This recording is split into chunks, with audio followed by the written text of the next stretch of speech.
Oh, welcome back to a hot segment. This is the no huddle. We can't huddle, guys. We don't have any time. Derek Carr is the new quarterback of the Saints. 4 years, $150 million. Okay. $100 million guaranteed. $50 million in Smoothie King bucks. So really pay attention to the 100. He immediately becomes the best quarterback in the NFC South. Brew, do you like this move? You're from New Orleans, among other places. Yes. I like it. Look, it's a lot of money. I get Derek Carr hasn't won anything, but look, it's not that much. He's never had a top 19 defense. I know 19. He's had the defense ranked 20th a year or two with the Raiders, and so that's a big part of why he hasn't won. That's journalism background. 19. If I was given that stat, I'd have played it back. I would have said he's never had a top 20 defense. Like, y'all remember that? I'm facts, feelings. All right, but anyway. Now he's got a top 5 defense in New Orleans. Top 5 overall, top 10 in scoring. All right, so they're a top 10 defense. Chris Olave, I think Michael Thomas will be back. He tweeted out, "Thank you, Jesus," when he saw that Carr was going to them. And Alvin Kamara. So they got weapons. They need to shore up the offensive line. But Nick, they got weapons on offense. They've got a good defense, and they got a horrible division or a weak division. Okay, they can win their division. The NFC is, look, I wouldn't put them with San Francisco and Philly yet. Okay, no, stop. But why not? Why can't they be as good as anybody else in the NFC? Kids out there, you guys will know this. Young viewers might not. Back a long time ago in the NBA, there was an owner named Ted Stepien who just kept trading away draft picks. So much so, the NBA made a rule called the Stepien rule about how you can't trade away consecutive first-round picks. That's why whenever we're talking about NBA trades, we're like, oh, but they only have this pick to trade even though they have their own picks. Something like that is coming to the NFL in a few years, and it's going to be because of what the Saints have done the last few years. New Orleans. The Saints went all in on winning a Super Bowl with Drew Brees. Totally makes sense. I get it. It's what you do. Mm-hmm. They didn't, though. He then retired, and now they're running a team like they know the league is folding in 3 years, and none of the rest of us do. In 2021, they had $50 million in dead cap. Last year, they had $44 million in dead cap. This year, before free agency even starts, they're going to be at $40 million because now they have to release Jameis. It is an unsustainable way to run a team. You know why Michael Thomas thinks he's coming back? Because he's $13 million on the cap this year to play and $26 million to be cut. How could that be? Because Michael Thomas, according to Spot Rack, do you know what his cap hit next year is? It's $59 million, which makes me think they are attempting to run some form of NFL salary cap Ponzi scheme that we can't pick up on. But the reason that they have gotten worse record-wise each of the last 4 years, the reason they have won only one playoff game in the last 4 years is because when 25% of your salary cap is allocated to players who aren't on your team every single year, you don't have enough talent.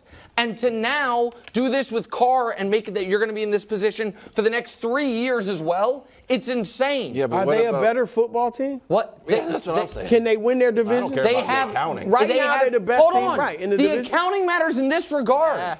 They are further from winning a championship now than if they had taken their medicine and tried to build this thing back up. The people. New Orleans is one of my 3 favorite cities in the world. I love the sports fans there. They deserve to have a team that can actually compete for a championship, not a team that's trying to compete to win the worst division in the league because they won't accept reality. Win the division. Get in. Something happens. That happened with Tampa. That happened with Tampa. And how did it work out for them? You called them boring all year. Oh, yeah. Well, they're boring. They weren't scoring. They were boring. They weren't scoring. They didn't have enough talent. And now they are going to take their medicine. So what do you think New Orleans should have done? I think they should have not stopped trading away first-round picks like they did last year, stop signing overpriced veterans, and rip it down and build it back up. Philly did it. Won a Super Bowl, but ripped it down, built it back up, won another one. A lot of other teams have tried it, and it hasn't worked. Okay, you can stay at the bottom for what they're a long doing. time. I guarantee you won't work. It can't work. You can't compete in a market where you have 25% less dollars every year than everyone else, and they are guaranteeing themselves that What if they future. become a perennial playoff team for the next 3-4 years, 5 years? New Orleans got one Super Bowl in their whole existence. Right, and I would like to see if they could win another one, and this makes it harder for them. All right, the domino of the Derek Carr deal, because he was flirting with the Jets, is that now he's not on the Jets. So does this mean that Aaron Rodgers is going to the Jets? Or, Brew, I know you're kind of a Rodgers guy sometimes. Let me read this from Diana Rossini. Before Derek Carr grew support in the Jets building, which is gone now, the support, not the building, there were many who were pushing for Jimmy Garoppolo. Oh. Worth keeping an eye on as we continue to wait for Rodgers to make a decision. So you got a little Rodgers speculation, you got a little Jimmy G report. Brew, what do you like? Well, Jimmy G wins. All right, That's he true. does win, and the Jets are trying to win. He's beaten Rodgers in the playoffs the last 2 times they met. Here, I'm going to throw this at you, Nick, because obviously Aaron Rodgers is better than Jimmy G and all that. They're not winning a Super Bowl with Aaron Rodgers. Ooh. The Jets Cosign. are not in the AFC. That's right. Okay? He wasn't winning he hasn't been to a Super Bowl when he was at his apex. And I got news for people. He's not turning around the clock like he did a few years ago. Well, Derek Carr is younger, though. Derek Carr matches with the timeline of Garrett Wilson and the other guys. He's younger. You can build towards him. I know you don't think Aaron Rodgers is leading them to the Super No, I Bowl. don't. So why should I pay him $60 million to do that? I think what they should do, Nick, quickly, I wait to see what the Ravens do with Lamar Jackson. Full court blitz and on go Lamar. absolutely. If they Totally put him agree on the with that. non-exclusive tag, go ahead and guarantee him a full contract and bring him to New York. You'll contend for the next 5-6 years. Totally agree with that take.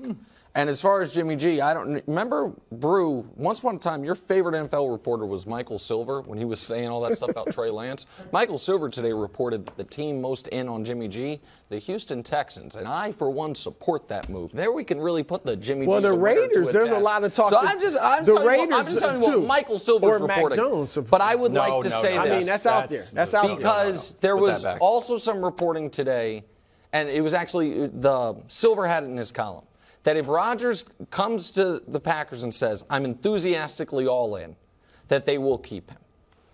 If that happens, I think the Jets, who are going to be looking around for a quarterback and might not find one, should trade for Jordan Love.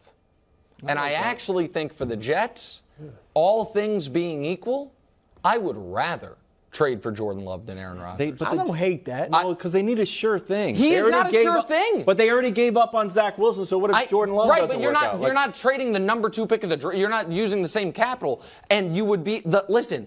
Aaron Rodgers is the only thing that's a sure thing about Aaron Rodgers is there's going to be a lot of stuff surrounding him, and he's going to be incredibly expensive. As opposed to getting a young guy that you can somewhat develop that is cheap, that you can get for, I think, probably minimal compensation.